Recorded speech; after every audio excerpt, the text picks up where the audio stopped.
ازيكم يا بنات؟ عاملين ايه؟ يا رب تبقوا بخير، كل سنه وانتم طيبين. ربنا يا رب يعود عليكم الايام بخير يا جماعه. داخلين بقى ان شاء الله كده موسم جديد، موسم الصيف بقى. بس اما نظبط بس التليفون عشان الدنيا مش مظبطه خالص. داخلين باذن الله كده موسم الصيف ان شاء الله مع بعض. شغل بقى الملايات وشغل الصيفي، ولحد دلوقتي برضو شغل القطيفه لسه ماشي معانا. بس شغل الملايات هو اللي هيبقى ايه اكتر طبعا، موسم الصيف بقى وانتوا عارفين بقى وكده. بصوا يا بنات، في ناس كتير لحد دلوقتي محتاره، بالذات الناس اللي هم بيبقوا لسه مبتدئين، اللي بتبقى بتتخيط دي عارفه ميتها وعارفه هي بتشتغل ازاي وعارفه اسعارها عامله ازاي، والناس خلاص عرفت اسعارها، ويوم ما بتعرف تزود او يوم ما بيجي لها الحق ان هي تزود بتزود وتبقى عارفه هي بتزود قد ايه. لكن في ناس بتبقى لسه تايهه وناس بتبقى ضايعه وكده، فانا بيجي لي اسئله لحد دلوقتي بقى. موضوعنا تاني زي ما قلت لكم، في ناس اللي بتبقى شغاله خلاص في المجال وعارفه هي امتى بتزود الاسعار وامتى بتزود سعر الخياطه وامتى ما تزودش وكلام من ده.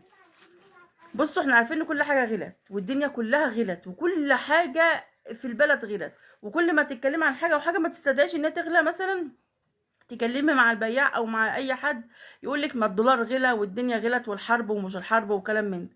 يعني على حس الحرب غلوا الطماطم والخيار والبتنجان وكل حاجه. تمام، اللي يخلي البتنجان بقى ب 25 جنيه يا جماعه، والطماطم وصلت لما ل 35 جنيه. يعني اللهم ارحمنا، ربنا يرحمنا جميعا. طيب الوقت اللي شغاله بقى خياطه، هتعملي ايه بقى؟ انت كنت شغاله مثلا بتخيطي الطقم. انا اعمل لكم على نفسي.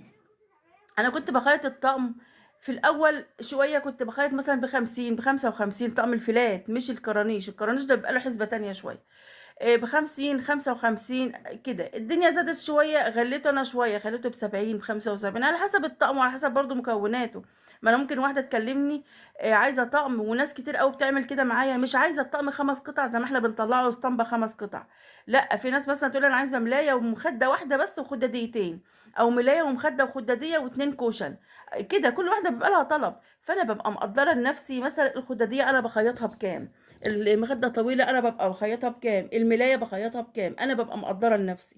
وطبعا اللي عندها مكنه اوفر او بتسرفل يعني الشغل قبل ما بتخيطه غير اللي ما بتسرفلش. رغم والله انا عن نفسي انا بتهيألي انا بخيط بسرفل وبخيط بقفل وببيعه بسعر اللي هو من غير اوفر.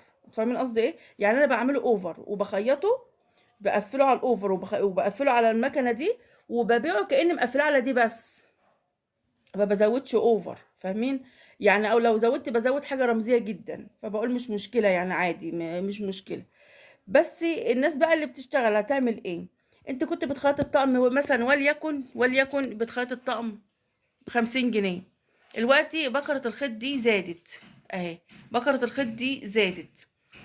اخر مرة انا كنت جايباها مش فاكرة كانت ب45، اللي هو قبل الزيادة، انا كنت جايباها قبل الزيادة، دلوقتي مش عارفة هي بكام، يا رب تخلص اهي واجيب واحدة تانية. فزادت. الابر زادت، كل حاجه زادت. انت طول ما انت شغاله معاكي قصافه، معاكي مقص، معاكي شغل، معاكي اسك، معاكي شغاله بالكلام ده كله انت بتشتغلي بيه، فكل الكلام ده بيزيد، كل الكلام ده اسعاره بيزيد. فانت طبعا مش هتفضلي بقى واقفه محلك سر. انت قدري لنفسك، ما تحاوليش ان انت تفضلي قاعده معتمده على واحده خياطه مثلا او بتخيط من زمان عشان تقول لك خياطه الطقم بكذا. انت قدري نفسك يا حبيبتي. انت شوفي انت بتخيطي الطقم بكام، وشوفي برضو قبل ما تقولي انت هتخيطي الطقم بكام، شوفي الناس اللي انت عايشه في وسطهم، انت عايشه على حسب الناس اللي انت عايشه في وسطهم. يعني ما ينفعش مثلا ان انت تبقى عايشه مثلا وانا قلت الكلام ده في فيديوهات قبل كده، في بلد فلاحين. تبقى انت عايشه في بلد فلاحين وتقول انا هخيط الطقم ب 200 جنيه، ده مين اللي هيجي لك يخيط عندك الطقم ب 200 جنيه؟ لا طبعا. رغم ان الطقم يستدعي 200 جنيه، الطقم ما يقلش عن 200 جنيه والله، بس ما حدش هيخيطه عندك. فانت عشان ما توقفيش نفسك برضو لحد ما تثبتي نفسك وتثبتي ان انت شغلك حلو وناس بتجيلك عشان خاطر جودة الشغل، مش عشان خاطر ان حاجتك رخيصة او ان انت بتخيطي بالرخيص او كلام من ده. فاهمين قصدي؟ فانت قدري نفسك. انا عن نفسي مثلا الخدادية كنت بعملها ب15 مثلا، بقيت بعملها ب20.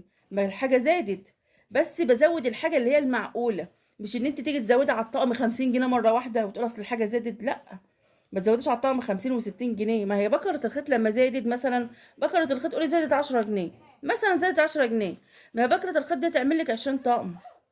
انت فاهمين قصدي؟ فانت لما تيجي توزعي ال 10 جنيه على 20 طقم، هتلاقي كل طقم هيستدعي ان انت تزوديه ايه؟ 2 جنيه 3 جنيه. ده طبعا يعني مش كده كمان يعني. انت فاهمه؟ زائد بقى مثلا الكهرباء زادت، ازودي كمان جنيه. زائد ان مش عارفه ممكن وانت بتشتغل القصافه باظت فجبت قصافه تانية، زودي كمان جنيه. كده في مجمل الطقم، مجمل الطقم يوم ما تزودي وتقولي انا زودت، هتزودي 15 جنيه، 10 جنيه كده. مش الهبل اللي احنا بنسمعه اليومين دول، تقول لك انا بزود في الطقم 60 جنيه و70 جنيه على السعر القديم اساسا. لا كده، ما كده حرام برضو. انت عاملي ربنا والله يا بنات، اللي بتعامل ربنا واللي بتتقي ربنا في شغلها وضميرها تبقى دايما صحي كده، واللي هو ما يهمكيش موضوع الفلوس، اهم حاجه ان انت تتقي الله، تتقي الله في شغلك. يعني ربنا بيقول من يتق الله يجعل له مخرجا. فانت تتقي الله في شغلك وتتقي الله في الزبونه اللي تحت ايدك. انت الوقت الزبونه دي وثقت فيكي، وثقت ان انت هتعملها حاجه كويسه وهتحاسبيها السعر الحلو. ما تجيش ان انت خلاص بعد ما خيطت لها الطقم، ده انا اخد في الطقم 250 جنيه. ليه 250 جنيه؟ لا كتير طبعا 250 جنيه. فاهمه؟ فانت خليك انت ميزان نفسك، انت عارفه نفسك بتعملي ازاي. الطقم مثلا انت عملتي طقم فلات، ملايه وخداديتين واتنين مخده، اتنين خداديه واتنين مخده طويله، تمام. الطقم دوت، قولي الملايه هتتخيط مثلا لو هتعملها على الاوفر، قولي حسابها 25 جنيه. انا بتعامل كده.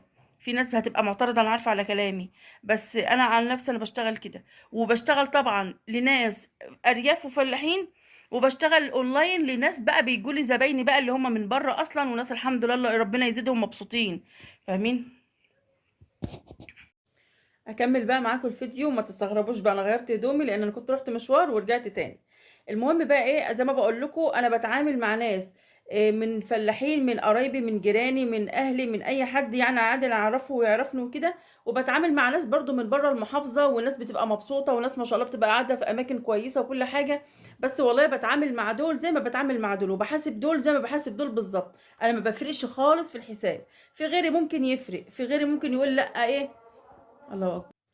فزي ما قلت لكم يا بنات، في بقى ناس بتتعامل تقول لك لا انا ممكن احاسب الناس اللي قاعده في وسطهم، لو ناس بسيطه او كده احاسبهم بحساب. ولو هتعامل مع حد مثلا يكون ايه حاسه ان هو في منطقه راقيه او كلام من ده، بحساب تاني. انا عن نفسي خليكي، يعني إيه، بشجع اللي تخليكي بضمير واحد، خليكي بحساب واحد بكلمه واحده. إيه، بتحاسبي دي زي تحاسبي دي زي ما تحاسبي دي. فاهمين قصدي ايه؟ فانت دلوقتي زي ما قلنا، لو مثلا الملايه هتعملها، لو أنا بتكلم عن طقم الفلات، لو هتعملي مثلا الملايه ب 25 جنيه او ب 20 جنيه، يمكن بعد الزياده بتبقى 25 جنيه، لان كل حاجه زادت يا بنات، الكهرباء وكل حاجه زادت.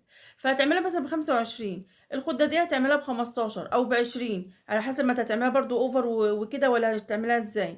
انا دلوقتي بحاسب عليها، ساعات بحاسب عليها ب 20، اللي بتبقى فيها قرانيش، الخداديه اللي بتبقى فيها قرانيش. انما الخداديه اللي ما فيش فيها قرانيش، يا دوب بس متقفله ومعمول لها برواز ولا حاجه من بره وخلاص، ممكن احاسب عليها ب 15. المخده الكبيره نفس الكلام، بحاسب عليه ساعات ب 15 وساعات بحاسب عليه ب 20. فتيجي تبص الطقم كله على بعضه، الفيلات هيبقى ب65 70 في الحدود دي.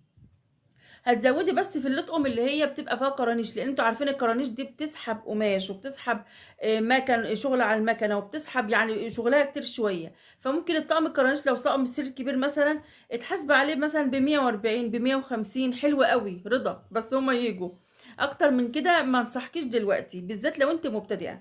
انت يعني احنا كلنا على فكره في نفس يعني ايه، في نفس الموضوع كده، كلنا زي ما تقولي ايه، لسه بنربي اسم، ولسه بنكون اسم عند الناس، ولسه بنكسب ثقة الناس.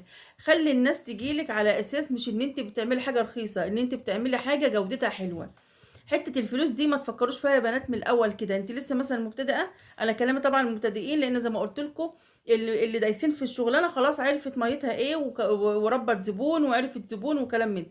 طب انتوا عارفين، في ناس ساعات سبحان الله تبقى محلين جنب بعض، او اتنين خياطين جنب بعض، وواحد بيعمل حاجة رخيصة شوية، وواحد بيعمل حاجة غالية، وسبحان الله تلاقي اللي بيعمل حاجة غالية الناس راحة عليه. فاهمين؟ وممكن في مكان تاني تلاقي الاتنين جنب بعض، واللي بيعمل حاجة رخيصة الناس هي اللي رايحة عليه. فهو يا جماعة الناس أهم حاجة تثق فيك الأول، وفي شغلك، وفي حاجتك، وفي القماشة بتاعتك تبقى نظيفة، وفي الخامة بتاعتك تبقى نظيفة، والتشطيب بتاعك يبقى نظيف، وكلامك مع الناس يبقى حلو. هو ده اللي هيجيب لك الزبون. فيعني خلاصة الكلام، قدري شغلك ازاي، وخليكي في المعقول، وخليكي بذمة واحدة، بلاش تبقي بذمتين. لان في ناس كتير قوي بتبقى بذمتين، بتعامل مع دي بذمة وبتعامل مع دي بذمة تانية. لا، خليكي بس بكلام واحد. والله وحتة الرزق ده هيجي، يعني خليكي واثقة مليون في المية ان رزقك اللي ربنا كاتبهولك هو اللي هتاخديه، استحالة حد ياخد منك جنيه. استحالة انت هتاخدي جنيه مش بتاعك. دي لو انتوا اتعاملتوا بالمبدأ ده والفكرة دي، والله انتوا هتبقوا عايشين اصلا وانتوا في راحة نفسية كده، ان انا مش هاممني، انا بشتغل وبراعي ضميري، وان شاء الله الرزق ده هيجي.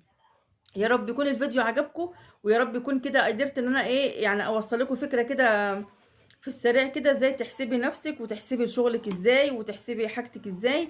ولو انتوا عايزين جزء تاني او كلام تاني في الموضوع دوت برضو اكتبوا لي في التعليقات وانا تحت امركم.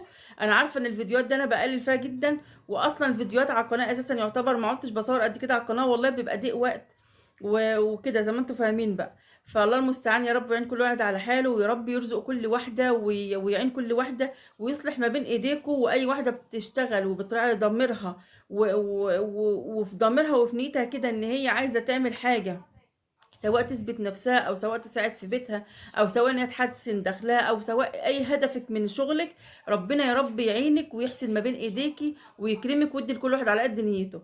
يلا ده كده كان الفيديو بتاعي، اسيبكم بألف سلامه.